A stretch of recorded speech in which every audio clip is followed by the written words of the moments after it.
സ്വർണ്ണ മോഷണ കുറ്റം ആരോപിച്ചതിനെ തുടർന്ന് കാസർഗോഡ് നാൽത്തടുക്ക സ്വദേശിനിയായ ജസീല ആത്മഹത്യ ചെയ്ത സംഭവത്തിൽ കേസ് അന്വേഷണം എങ്ങും എത്തിയിട്ടില്ല. ഈ വിഷയത്തിൽ നാട്ടുകാരും ബന്ധുക്കളും ഉൾപ്പെടെ ആക്ഷൻ കമ്മിറ്റി രൂപീകരിച്ച് പ്രക്ഷോഭവുമായി രംഗത്തെത്തിയിട്ടുണ്ട്. അതേപോലെ തന്നെ വനിതാ സംഘടനകളും ഈ വിഷയത്തിൽ രംഗത്തെത്തിയിട്ടുണ്ട്.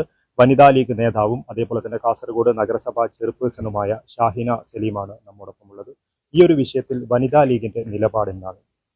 ഞാൻ ആ വീട് മരണത്തിന് ശേഷം സന്ദർശിച്ചിരുന്നു. ഏറെ ദുഃഖകരമായിട്ടുള്ള ഒരു കാഴ്ചയാണ് നമുക്ക് അവിടെ കാണാൻ വേണ്ടി സാധിച്ചിട്ടുള്ളത്. ജസീലയുടെ മരണം നമ്മളെ സംബന്ധിച്ചിടത്തോളം വേദനിപ്പിക്കുന്ന ഒരു കാഴ്ച തന്നെയാണ്. കാരണം ഇന്ന് നമ്മുടെ സമൂഹത്തിൽ നിയമങ്ങൾ ഉണ്ടായിട്ട് പോലും അത്തരത്തിലുള്ള ഒരു പ്രവർത്തനത്തിലേക്ക് ജസീല പോയിട്ടുണ്ടെങ്കിൽ അത് നിയമത്തിന്റെ വലിയൊരു തടസ്സം തന്നെയാണ് അവിടെ നേരിടുന്നത്. തീർച്ചയായിട്ടും പോലീസിന്റെ അനാസ്ഥയാണെന്നാണ് കുടുംബക്കാർ ആരോപിച്ചിട്ടുള്ളത്. പോലീസിന്റെ അനാസ്ഥ കൊണ്ട് ഒരു ജീവനൊടുക്കിയ ഒരു യുവതി, തീർച്ചയായിട്ടും 2 മക്കളുടെ പിഞ്ചു മക്കളുടെ ഉമ്മയാണ്. അപ്പോൾ അതുകൊണ്ട് തന്നെ ഇത് പ്രത്യേക സംഘത്തെ നിയമിച്ചുകൊണ്ട് ഊർജിതമായിട്ടുള്ള ഒരു അന്വേഷണവുമായി മുന്നോട്ട് പോകണം.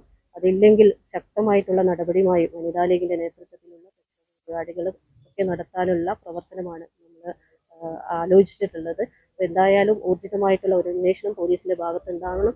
പ്രത്യേക അന്വേഷണ സംഘത്തിനെ തന്നെ നിയമിച്ചുകൊണ്ടുള്ള ഒരു നടപടി സ്വീകരിക്കണമെന്നാണ് ഇക്കാര്യവുമായി ബന്ധപ്പെട്ട് പറയാനുള്ളത്. ഇതിൽ കുറ്റാരോപിതർ, അതായത് ഈ കുട്ടി വീഡിയോയിൽ പറയുന്ന കുറ്റാരോപിതരെ ചോദ്യം ചെയ്യുവാൻ പോലും പോലീസ് തയ്യാറായിട്ടില്ല. അപ്പൊ അങ്ങനെ ഒരു അവസ്ഥയിൽ ഈ വിഷയത്തിൽ എന്ത് നടപടിയായിരിക്കും ഉണ്ടാവുക എന്നാണ്?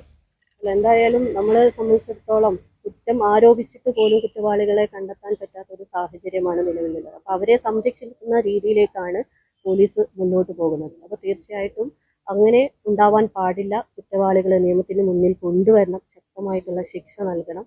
കാരണം അവർക്ക് നഷ്ടപ്പെട്ടിട്ടുള്ളത് 2 കുട്ടികൾക്ക് നഷ്ടപ്പെട്ടത് അവരുടെ ഉമ്മയെയാണ്. അപ്പോൾ തീർച്ചയായിട്ടും അത് മനസ്സിലാക്കിക്കൊണ്ട് കുറ്റവാളികളെ നിയമത്തിന്റെ മുന്നിൽ കൊണ്ടുവന്ന് ശക്തമായ നടപടിയിലേക്ക് മുന്നോട്ട് പോകണമെന്നാണ് പറയുന്നത്. നാട്ടുകാർ ആക്ഷൻ കമ്മിറ്റി രൂപീകരിച്ചിട്ടുണ്ട്. അവരുമായി ഏതെങ്കിലും രീതിയിൽ ചെയ്തിട്ടുണ്ട്. അവര് സഹകരിക്കുന്നുണ്ട്. അവരുമായി ഞങ്ങളും സഹകരിക്കുന്നുണ്ട്. പാർട്ടിയുടെ പ്രത്യേക തീരുമാനപ്രകാരം ശക്തമായ നടപടിയുമായി മുന്നോട്ട് പോകും. എന്തായാലും ഈ വിഷയത്തിൽ ഉന്നതതല അന്വേഷണം നടത്തി കുറ്റക്കാരെ നിയമത്തിന് മുന്നിൽ കൊണ്ടുവരണമെന്നും അന്വേഷണത്തിനായി ഒരു ഉന്നതതല സംഘത്തെ തന്നെ രൂപീകരിക്കണമെന്നുമാണ് വനിതാ ലീഗ് നേതാവും അതേപോലെ തന്നെ കാസർഗോഡ് നഗരസഭാ ചെയർപേഴ്സണുമായ ഷാഹിന സലീം പറയുന്നത്. ഈ വിഷയത്തിൽ ഒരുപാട് ചോദ്യങ്ങൾക്ക് ഉത്തരം ലഭിക്കേണ്ടതുണ്ട്. അതിനാൽ തന്നെ ഷാഹിന സലീം പറയുന്നത് പോലെ തന്നെ വിഷയത്തിൽ വിശദമായ ഒരു അന്വേഷണം നടത്തേണ്ട ആവശ്യകതയുണ്ട്. അതേപോലെ തന്നെ ഒരു ഉന്നതതല അന്വേഷണ സംഘത്തെ രൂപീകരിക്കേണ്ട ആവശ്യകതയുമുണ്ട്. ക്യാമറാമാൻ ചേതൻ നായിക്കിനൊപ്പം ബൈജു രാവൻ, KCN ന്യൂസ്, കാസർഗോഡ്.